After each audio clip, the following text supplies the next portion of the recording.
This is the Nightwolf howling at you, and today we're going to take a look at the Masterverse, Masters of the Universe, New Eternia, Skelcon figure, or Skelcon figure, I guess, technically. This figure has seen production in classics as well, and I cannot remember exactly where the figure first appeared. I think it was in like some kind of comic or it was on artwork. It may have been actually, now that I think about it. I think it was included in the artwork for the Rotan's model kit, the one with the goofy red face on it, because that's how you got him when you in the classics. Was it came with the Rotan, so maybe that's where he came from. But we have some artwork here that shows him going up against the Avions. One of them over here has some demonic wings, but we don't get those in the package, I don't think. And then here on the side, we see some more of the Skelecons, and we actually see one of the female Avions. As I recall, there were two of them noted, one in 2000X and one in the Filmation cartoon. And I believe they had the names Hawk and Dove, not to be confused with the DC characters of Hawk and Dove. One was Stratos' sister, and the other one was Stratos' wife, as I recall. So that's kind of weird. Hopefully we do get her, though, in the new Eternia line. I'm all for getting more female figures. And look at that artwork. She's actually got boobs. That's a rarity. I should say it's not so much rare in the artwork as it is rare in the figures nowadays. The other side just gives us the Skelcon there with a spear. And these are new equipment apparently too, designed specifically for the Skelcon. Because this is all very stylized, well, except for the shield there. I think that's the same shield that comes with Stinkor. But that's beside the point. But here's our product shot. The mouth does open and close, or the beak, however you want to look at it. Skelcon, the evil foot soldier of Skeletor.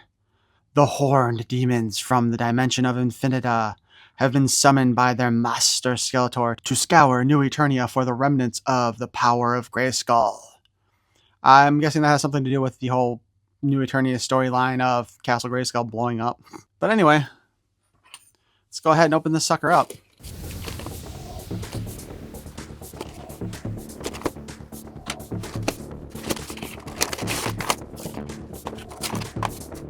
Our packaging shows the content list, some extra hands, fists, knife, axe, and spear.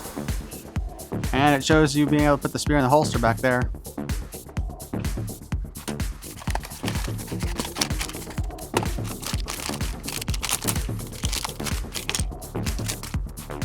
Here we have that shield.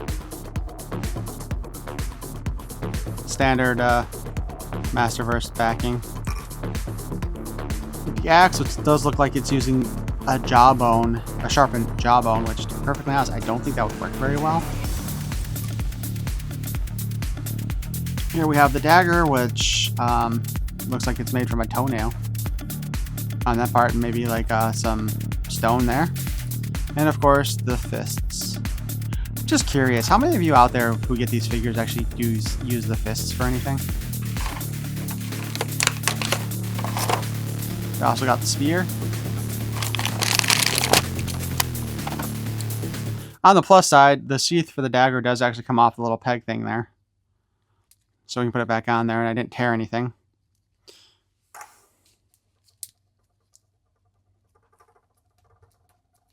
Jaw works fine. That is a pretty mean looking face sculpt going on there. I like it. I think the deco on it looks really good too. They did a good job on that. So I wanted to give you guys a better look at the inside of the mouth or the tongue on this thing. It's got a lot of skulls and faces screaming in horror. That's kind of a nice added touch and a bit disturbing too. Otherwise, all right, the shin guards look new. But other than that, I'm pretty sure the rest of the body is Skeletor's body. Because he's got little Skeletor fins there.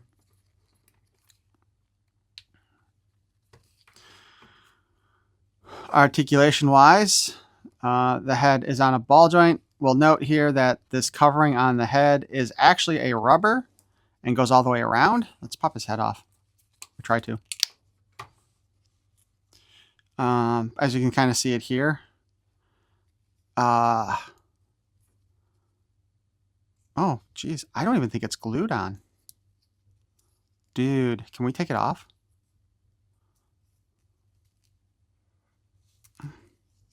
Actually, I'm kind of wondering how they got it on in the first place now. Okay, yeah. We can take the hood all the way off. You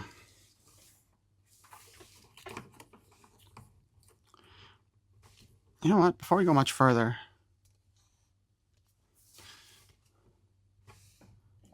that doesn't look too bad either. But yeah, the hood there is just plain rubbery.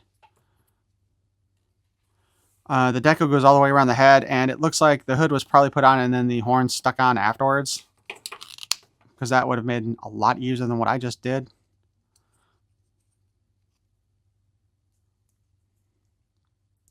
The real question is going to be if I can get it back on without breaking anything. If I do, that is my own fault. All right, there we go. Oops. There we go. All right. So you do have the option of taking the hood off.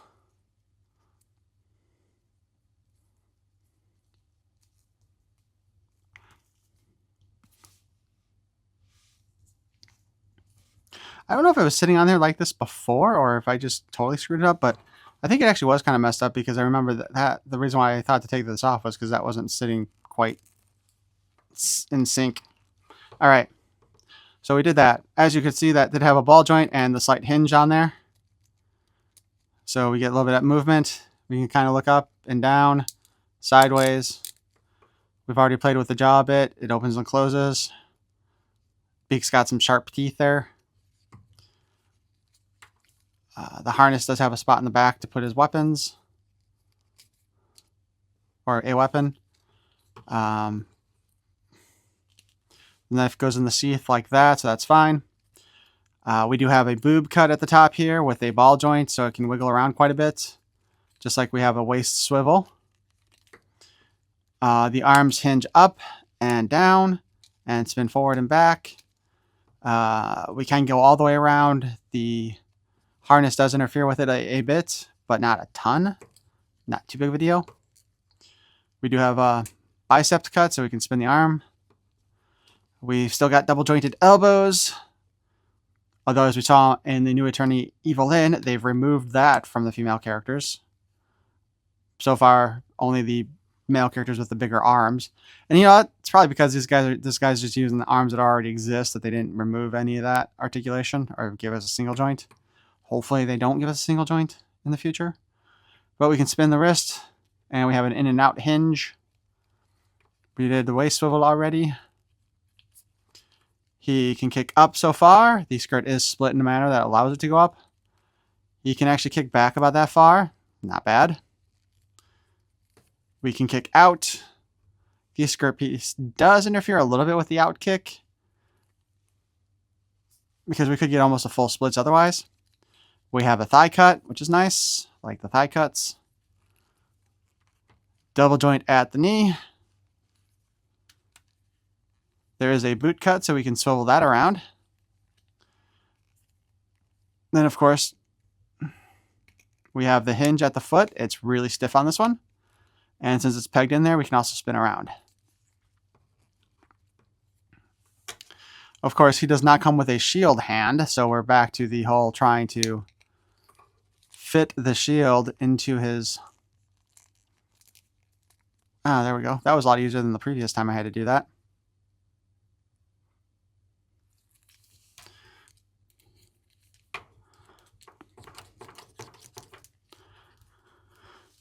And we can have him grip the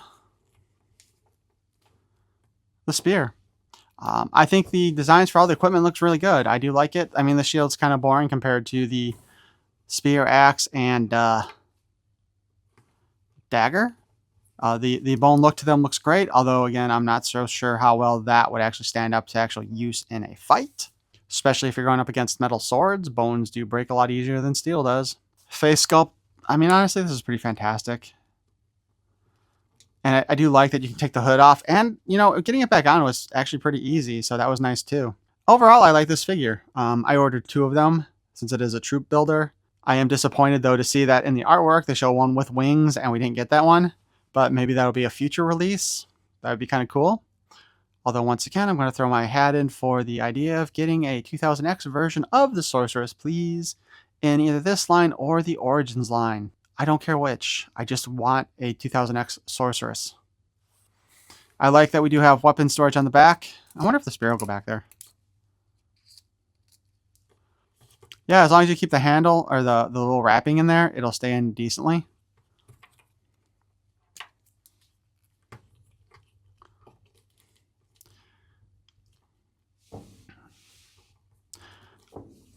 I mean, overall, it's a good figure. I like it. I think it'd be a nice troop builder if it was cheaper. I mean, if it goes on clearance at some point, I might buy some more. Although, my space, even with the rearrangement that's going on in the toy collecting room, the space I have is still limited, so maybe I should stop troop building so much. God knows I got too many in G.I. Joe as it is with the Cobra troops. But hey, I'm kind of curious as to what you think of this figure. I think he's fantastic, honestly. I didn't know if I'd like him so much, but I think the new parts look good. I will admit, I think being able to take that hood off just kind of like is what put him over the top for me. Actually, wow, wait a minute.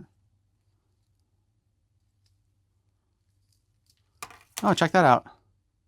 That part actually comes off of there, too. Oh, crap. Now I'm not going to be able to get back on, am I? I thought maybe that was actually one of the keys to getting the harness off, but maybe not. Or maybe it is. Oh, yeah, actually it would be, because that's over there. That section also pulls off, and then, yeah, I guess that is the key to getting the harness off if you want. I'm not going to do it, because I have a feeling that that is going to be a pain in the ass to put on again. But anyway, thanks for watching. I hope you enjoyed this look at the Skelcon figure. If you don't have them and you are collecting Masterverse, I'd say go for it. I think he looks good. Otherwise, thanks for watching. Peace and love.